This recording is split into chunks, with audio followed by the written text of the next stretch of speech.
all right. Listen. I'm telling you, man. This country has a couple of problems. The main problem is that we celebrate mediocrity. That's the main problem, unfortunately. And the other problem is there are few outstanding people, and when these outstanding people try to do things, there's nothing in the system to support these people, Because I'm telling you, I'm going to be talking to these brilliant kids who have come up with an amazing application called the Ballot Bank. And it's amazing that what they are working on and trying to achieve, that you can actually have reporters placed during elections. We're talking about elections. The reporters placed at all constituencies who are collating results. And as the results are coming in at the constituency level, on their laptops, but on their mobile phones, they can be updating the results, and you can be seeing the results live on your television, man. Give it up, man. Give it up. Brilliant idea, and it's been developed by 4 young men. And I'm going to meet them right now. To my immediate left is Ernest Darling. Show some love, man. Okay. And in the middle there, we have Benjamin Darling. All right. And to his left, we have Kwame Nafre. All right. Show some love. And behind him is Desmond Darling. All right. Well, congratulations, man. This is really mind-boggling. Thank you very much, sir. I've been trying to think, and how such a complicated process you guys can sit down and decide that we're going to be able to use mobile phones on election day to help with collating results so that it becomes more transparent and all of that. But let me start with you, Ernest. Okay. This system works like, tell us. Ballot Bank is actually a web application developed to make election result submission and presentation quite simple, effortless, and in real time. Now, the key word here is real time. As developers, we have this goal. Well, the key word is what? Real time. Real time, okay. Time. Now, as developers, we have this goal of solving complex problems with simple, absolute applications. In this case, Ballot Bank. With Ballot Bank, we try to make the system work on mobile phones because, mobile phones are now ubiquitous nowadays. Everybody has a mobile phone. Yeah. And mobile phones are becoming more and more sophisticated. They can browse, they can do a lot of stuff, play games, listen to radio stations and all that. So we're trying to make use of these advancements in technology. And with the power of the internet, we are trying to make Ballot Bank as simple as possible. Ballot Bank solves the problem of, during every elections, there's this anxiety of getting election results in real time. Now, political parties, radio stations, TV stations, and other interest groups try to use their own means possible to get election results as fast as they can. And as of now, there hasn't been any system that works for them quite effectively. That's the kind of problem we're trying to solve with Ballot Bank. With Ballot Bank, let's say a TV station like Metro TV can adopt Ballot Bank right now. On election day, Metro TV has reporters in almost all the constituencies and correspondents.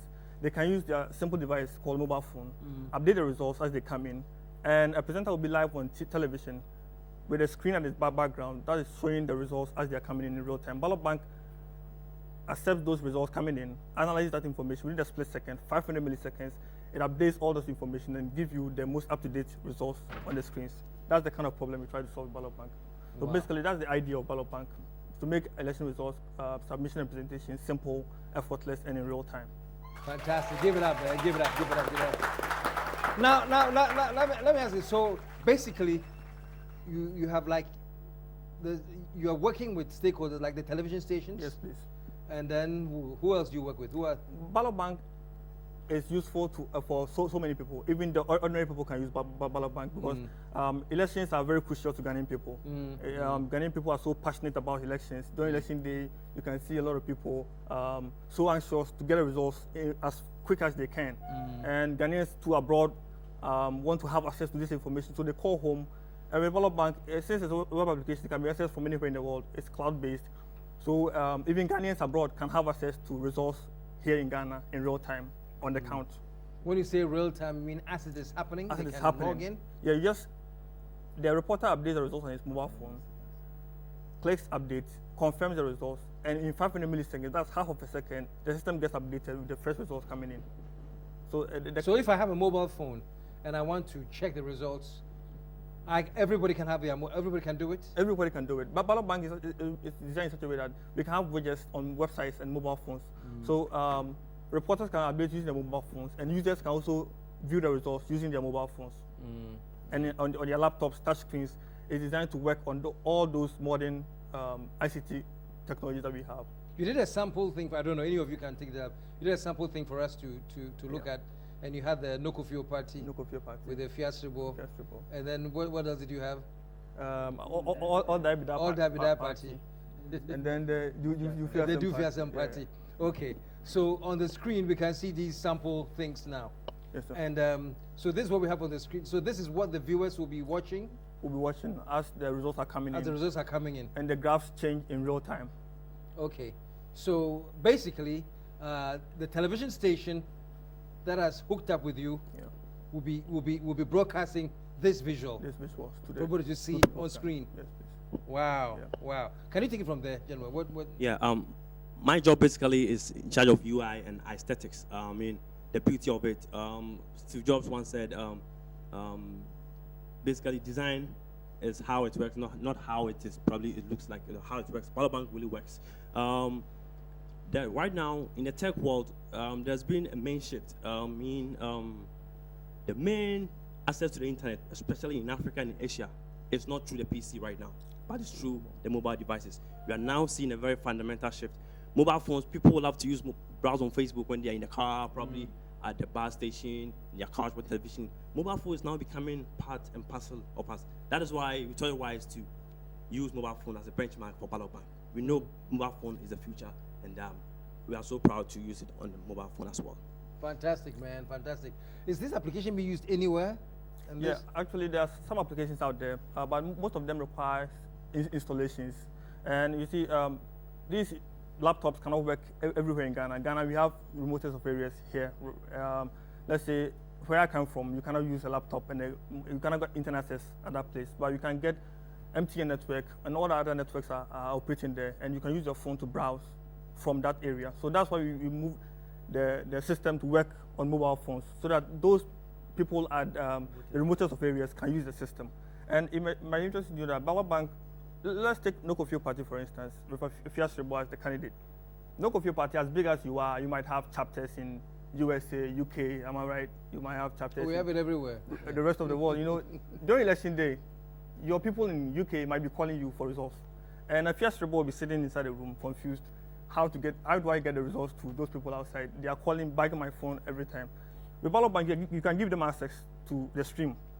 So your people are on the ground, your volunteers are on the ground entering the results. Fiastribo is in the room watching the results on the screen, and your fellow colleagues in UK, US, and all over the world can have access to that information in real time as you are watching it. Yeah. So that is the beauty of Ballot Bank. And we added a feature called photo stream and video stream. Now we realize that cameras can be everywhere during elections. You can't have cameras at every polling station, at every location, but you can have your phone with you everywhere you go. So let's say there's an incident, someone's stealing a ballot box, or let's say a 90-year-old woman voting. It's quite a phenomenal scene. You need to capture it. Yeah. You can just take out your mobile phone, take a snap, upload it to the server, and those here in the strong room can have a real view at it in real time. And it happens within a split second. Just upload it to the server, and you can have a look at it right here in real time. Okay. Well, that's great. That's it. Come on, your role. Ballot Bank is actually divided into three components. We have the results capturing component, we have the results display component, and we have the moderators component. With the moderators component, that's where the calculations are done. You have the capturing, and then you have the display. We have the display, and then the moderators component.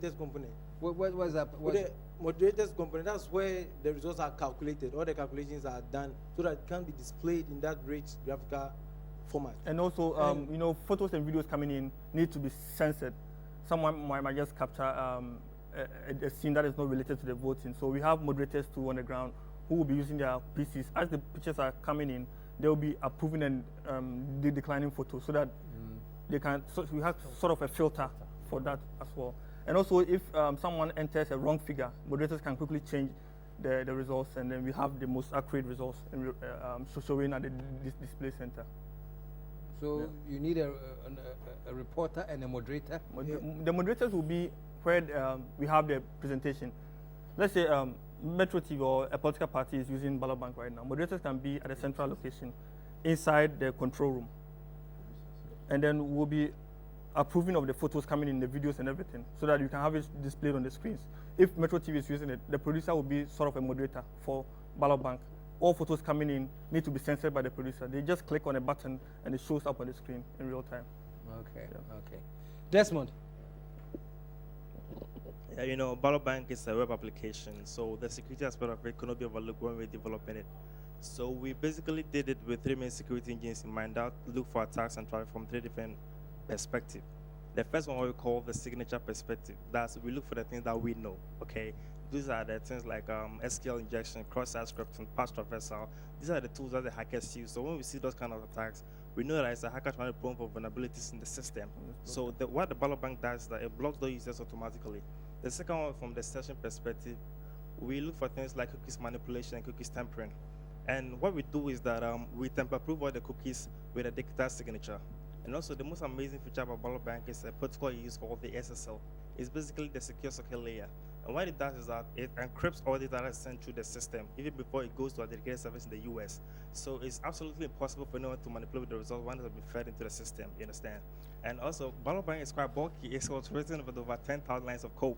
So it will take about several weeks for a seasoned hacker to even get it to around the system. Who should be using this? You said, Yeah, who are you reaching out to? Who should come and test your thing? Who are you reaching out? TV stations? We think we have a great application. We think it can be used by TV stations, radio stations, political parties, parliamentary candidates, and then other interest groups like election observer groups and the rest can use Ballot Bank to monitor election results. Okay, okay. So this is something you have developed. Has it been tested? And can you say here today that this is ready already for 2012? You have everything in place. Systems are ready and geared up to go. Yes, sir. Ballot Bank is hosted on a server in the US, on a dedicated server. It has 99.99% uptime, can support over 65,000 concurrent connections. So we think Ballot Bank is ready, and it will be released on January 1st, 2012. By then, we hope to have all the constituencies in place, so we can just input them into the system, and then it's ready to be used. Fantastic. Give it up, man. Give it up. And is there a number you want to leave out there?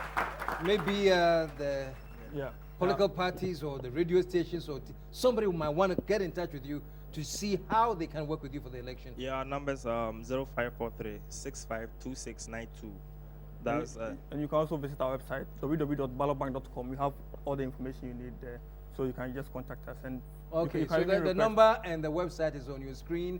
And let's test this. You know, this is how it starts. I mean, hey, for all we know, it's a great system ready to rock and roll, or it may not be as efficient as they want it to be now. I don't know, but we need to test it. We need to support it. We need to challenge ourselves. You know, this is a fantastic system. So the numbers are on your screen now, the website is on your screen now, and I want all political parties who are really geared up, you know, to be sure that everything is correct.